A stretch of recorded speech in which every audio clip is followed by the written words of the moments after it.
जैसा कि last episode में हमने देखा था कि टियानलिन अपनी फैमिली की सारी प्रॉब्लम सॉर्ट आउट करके सोडगॉड शिप में वापस आ चुका है, मगर यहाँ आते ही उसे पता चला कि सोड माउंटेन रेंज में डिमोनिक बीस्ट की टाइड घुस रही है। तो टियानलिन उन बीस्ट को खत्म करने के लिए फॉरेस्ट में चला गया। हालांकि यहाँ आते ही किन्हाई अपने कुछ डिसाइपल की मदद से उस पर अटैक कर देता है। यहाँ पर टियानलिन उन सभी डिसाइपल्स पर भारी पड़ चुका था, मगर तभी एक और डिसाइपल सनहुआ भी इस बैटल में इन्वॉल्व हो गया। ये बंदा काफी ज्यादा पावरफुल था, तो युनशुई भी टियानलिन की हेल्प करने पहुंच गई। हालांकि वो सनहुआ के हाथों बुरी तरह से घायल हो चुकी थी।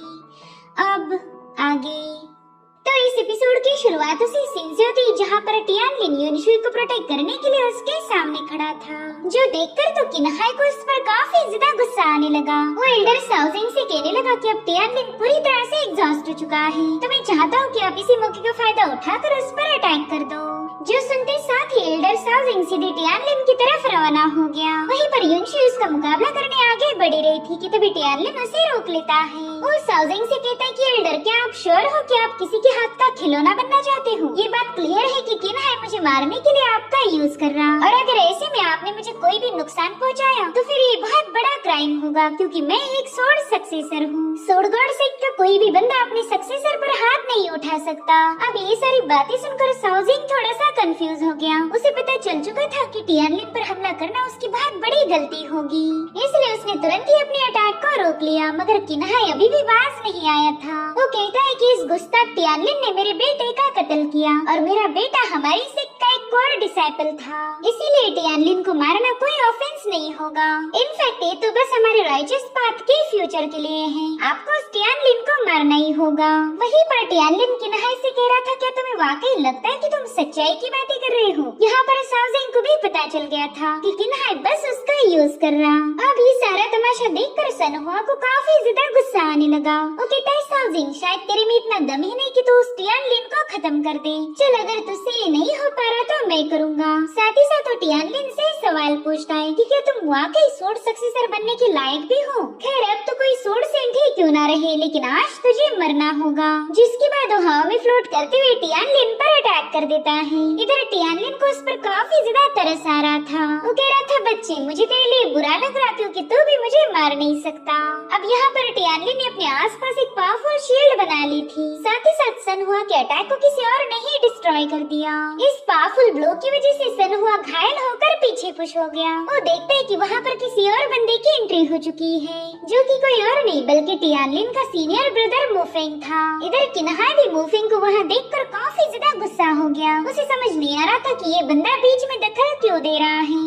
अब तो इस मुफेंग की वजह से टियानलिन को मारना और भी ज्यादा मुश्किल हो जाएगा। इधर मुफेंग टियानलिन से पूछता है कि जूनियर, तुम ठीक तो हो ना? जिस पर टियानलिन जवाब देते हुए कहने लगा कि हाँ भाई, अभी तक तो मैं जिंदा हूँ। उतने में डिसाइपल कहते कि थोड़ी देर में यहाँ पर बीस्ट की टाइड पहुँच जाएगी। अब किन्हाई के पास ज्यादा वक्त नहीं था, इसलिए वो फटाफट से सनहुआ के पास जाकर कहता है कि मैं इस मुफेंग को रोक लूंगा, और तब तक तुम जाकर उस टियानलिन का काम तमाम कर देना। जिस पर सनहुआ अपसेट होते हुए बताने लगा कि ना, अब तो ये नहीं हो सकता, हमें काफी ज्यादा देर हो चुकी है, क्योंकि वहाँ पर सोड गॉड सेक्ट के सभी एल्डर्स पहुँच चुके थे।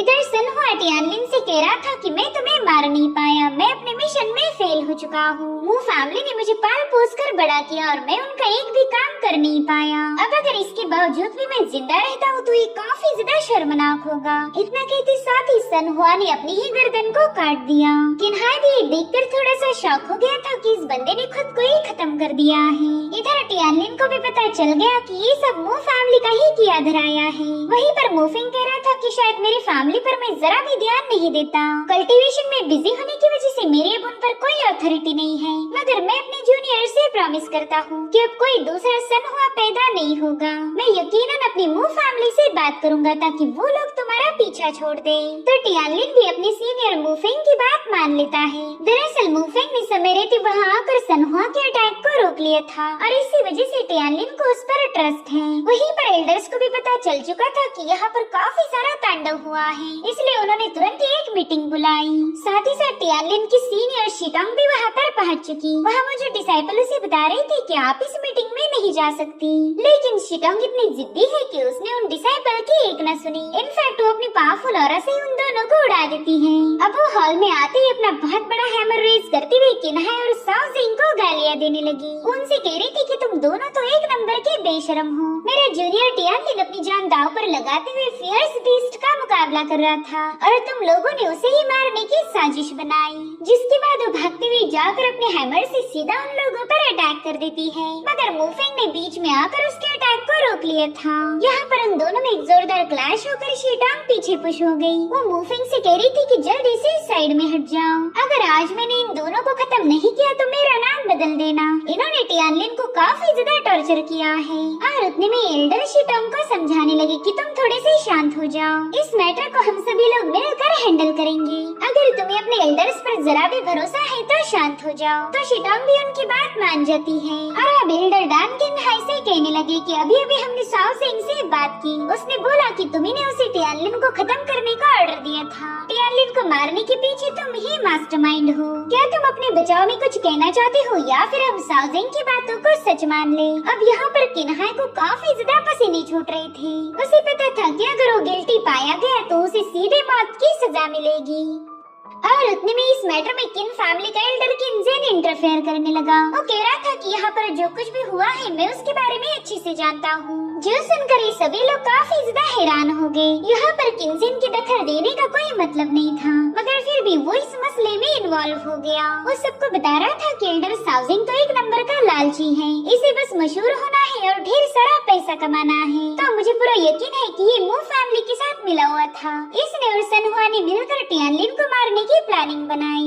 मुझे तो ऐसा लगता है कि मू फैमिली ने इसे ढेर सारा पैसा दिया होगा, इसलिए तो ये हमारी सोर्ड सक्सेसर को मारने के लिए राजी हो गया। किनजेन के सारे इल्जाम सुनकर तो साओ सेंग काफी ज्यादा पैनिक हो जाता है। उसने मू फैमिली के साथ कोई डील नहीं की थी, उसने तो ये सब किया किन्हाई के कहने पर, और आज किन्हाई को बचाने के लिए उस पर ही सारा इल्जाम डाला गया। साथ ही साथ किनजेन ये भी अनाउंस करता है कि हमारी फैमिली का मेंबर किन्हाई पूरी तरह से बेकसूर है, उसे तो बस इस मसले में उलझाया गया। तो एल्डर साओ सेंग ने तुरंत ही जाकर किन्हाई के पाँव पकड़ लिए। वो उससे कह रहा था कि प्लीज इन सबको बता दीजिए कि मैं आपके लिए काम कर रहा था, लेकिन एज एक्सपेक्टेड किन्हाई ने उसे दूर पुश कर दिया। यहाँ पर साओ सेंग के साथ बहुत बड़ा धोखा हुआ था। वहीं पर किनजेन उससे कहता है कि तुमने हमारे सोर्ड सक्सेसर को मारने की जरूरत की है, जो कि हमारे सेक्ट के साथ धोखेबाजी करने के बराबर है, इसलिए हम साओ सेंग की क्राइम को नजरअंदाज नहीं कर सकते, इसे ऑन द स्पॉट एग्जीक्यूट करना ही सही रहेगा। जो सुनते ही साओ सेंग काफी ज्यादा पैनिक हो गया। वो लीडर से कह रहा था कि प्लीज मेरा यकीन कीजिए, मैंने ऐसा कुछ नहीं किया। हालांकि किनजेन उसकी कोई बात नहीं सुनता, उसने तो सीधे उस पर स्ट्राइक अटैक करते हुए साओ सेंग का काम तमाम कर दिया। ये सब देखकर तो वो सभी लोग काफी ज्यादा शॉक हो गए थे। यहाँ पर हम किन्ही के चेहरे पर एक इवल स्माइल देख पाते हैं। किनजेन ने उसकी जान बचाई और बलि का बकरा बनाया गया साओ सेंग को। अब अगली सीन में हम देखते कि किनजेन और किन्हाई मीटिंग से वापस जा रहे थे। वहीं पर टियानलिन भी उन पर नजर रखे हुए था, तो उसके होने का एहसास किनजेन को भी हो गया, इसलिए वो अपने बेटे किन्हाई से कहने लगा कि मैं कुछ दिनों के लिए क्लोज डोर कल्टीवेशन में जाने वाला हूँ, तो मेरे वापस आने तक तुम टियानलिन से कोई पंगे नहीं लोगे। बस कुछ दिनों तक तुम्हें टियानलिन को झेलना होगा। जब मैं सेंट्रल पर ब्रेक थ्रू करके वापस आ जाऊँ, उस दिन देख लेना सोडगॉड माउंटेन सेक्ट हमारा हो जाएगा। उस वक्त मैं आसानी से टियानलिन को भी मार सकता हूँ। तो किन्हाई अपने फादर से प्रॉमिस करता है कि वो कुछ दिनों तक टियानलिन से कोई मसले खड़े नहीं करने वाला। साथ ही साथ दिल ही दिल में टियानलिन से कहने लगा कि चल मैं तुझे थोड़े दिनों की और मोहलत देता हूँ, तब तक अपनी जिंदगी खुल के जी ले, क्योंकि तेरा अंत अब नजदीक है। वहीं दूसरी तरफ हम टियानलिन को देख पाते, जो कि कल्टीवेशन में पूरी तरह से बिजी था। साथ ही साथ उसके आसपास कई सारी सोड रिवॉल्व होने लगी। टियानलिन कहता है कि फिलहाल की मेरी पावर के साथ मैं किन्हाई को आसानी से मार सकता हूँ, लेकिन किन्हाई को मारते ही किनजेन काफी ज्यादा भड़क जाएगा, तो उससे निपटने के लिए मुझे पावरफुल टेक्निक की जरूरत पड़ेगी। और उतने में ही हम देख पाते कि टियानलिन डाओ रन पर ब्रेक थ्रू कर चुका है। साथ ही साथ उसे संदेशा मिला था कि उसके मास्टर लू उससे मिलना चाहते हैं। उन्होंने टियानलिन को ईटियान पिक पर मिलने बुलाया था, तो टियानलिन तुरंत ही अपनी सोड को समन करते हुए उसमें अपने रिफ्लेक्शन को देखने लगा। यहाँ पर टियानलिन की आंखों में इंतकाम की आग थी।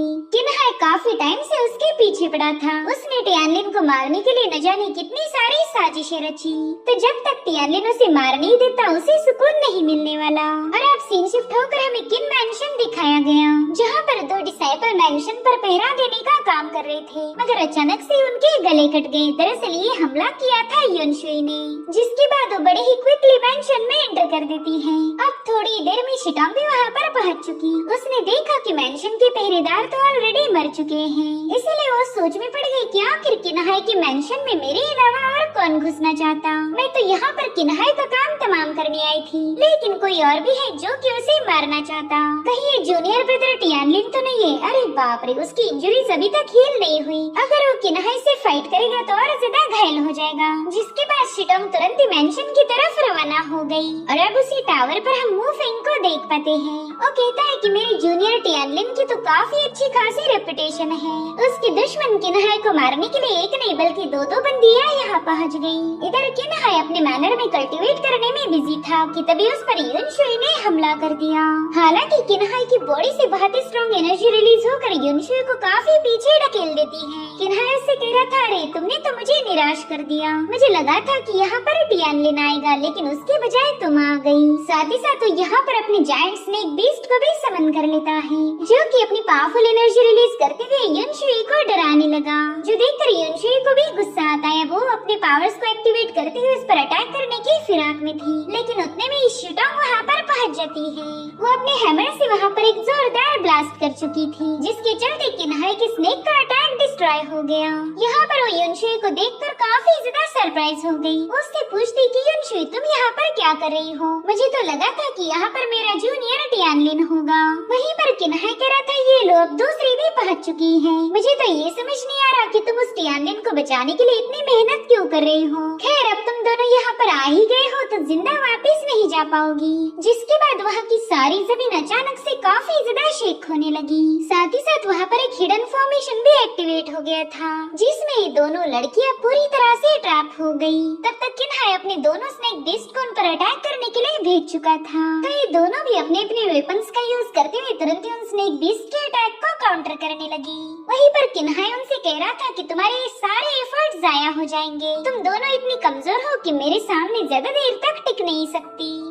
साथ ही साथ यहाँ पर वो अपनी रेवन पावर को एक्टिवेट करते हुए सीधे इन दोनों पर दो तलवारों से अटैक कर देता है। हालांकि उसकी सोर्स वहीं पर होल्ड हो गई। ये देखकर किन्हाई काफी ज्यादा सरप्राइज था और तभी टियानलिन उसके सामने आ जाता है। टियानलिन को देखकर ये दोनों बंदियां काफी ज्यादा खुश हो गयी और फिर टियानलिन हवा में जंप लगाते हुए सीधे किन्हाई के अटैक को डिस्ट्रॉय कर चुका। वहीं पर किन्हाई हंसते हुए कहने लगा कि टियानलिन मैं जानता तो तुम यहाँ पर जरूर आओगे, तो तुम्हारे स्वागत के लिए ही मैंने ये फॉर्मेशन प्रिपेयर करके रखा था ताकि तुम यहाँ आते ही तुम्हें इसमें ट्रैप कर दूं। अब तो तुम्हें खत्म करने के लिए मुझे पनिशमेंट भी नहीं मिलेगी, क्योंकि तुम खुद यहाँ पर मेरे मेंशन में आई हो। और तभी वहाँ पर एक एनर्जी वेव रिलीज होती हुई किन्हाई का फॉर्मेशन डिस्ट्रॉय हो गया। ये देखकर वो बंदा काफी ज्यादा सरप्राइज हो जाता है। ये फॉर्मेशन उसने किन्हाई को ट्रैप करने के लिए सेटअप किया था, लेकिन किन्हाई ने आते ही उसके फॉर्मेशन की धज्जियां उड़ा दी। और तभी किन्हाई उससे कहता है कि शायद तुमने मेरे फॉर्मेशन को टेम्पर किया है। जब मैं मैनर में था ही नहीं तभी तुमने मेरे फॉर्मेशन के साथ कोई गड़बड़ी की। तो टियानलिन उसकी तरफ आगे बढ़ते हुए कहने लगा कि किन्हाई तुम्हारा फॉर्मेशन एक नंबर का घटिया था। उसमें इतनी एबिलिटी थी नहीं कि वो मेरे जैसे पावरफुल कल्टीवेटर को होल्ड कर पाए, इसलिए मैंने तुम्हारे फॉर्मेशन को थोड़ा सा इम्प्रूव किया। इसके लिए तो तुमने मुझे थैंक्स बोलना चाहिए। अब जैसे टियानलिन अपना पाव आगे बढ़ा रहा था वो फॉर्मेशन और भी ज्यादा स्ट्रॉन्ग बनने लगा। देखते ही देखते किन्हाई का सारा मैनर टियानलिन के कब्जे में आ गया। वहाँ की हर एक जगह पर एक फॉर्मेशन क्रिएट हो चुका था, जिसे देखते ही किन्हाई की तो होश ही उड़ गए। और फिर जैसे ही टियानलिन ने अपना पाँव जमीन पर पटका उस बंदे पर काफी हेवी प्रेशर रिलीज होने लगा। वो तो सीधे घुटनों पर ही आ चुका था। साथ ही साथ उसे एक्सट्रीम लेवल की पेन फील हो रही थी। और फिर अचानक से सब कुछ शांत हो गया। वो देखता है कि उसकी कल्टीवेशन पावर पूरी तरह से ड्रॉप हो चुकी है, इसलिए वो गुस्से में टियानलिन से पूछता है कि बताओ तुमने कौन सा फॉर्मेशन सेटअप किया था? तुम्हारे इस फॉर्मेशन ने मेरी सारी कल्टीवेशन की पावर को मुझसे छीन लिया। बताओ जल्दी तुमने मेरे खिलाफ कौन सा फॉर्मेशन सेटअप किया था? और तभी टियानलिन बड़ी स्टाइल के साथ अपनी सूंड लेकर उस पर हमला करने के लिए रवाना हो गया। वो कहता है कि फॉर्मेशन था तुम्हें मारने के लिए। और इसी कूल डायलॉग के साथ एपिसोड यहीं पर एंड हो जाता है। Thank you so much for watching. Bye bye, take care.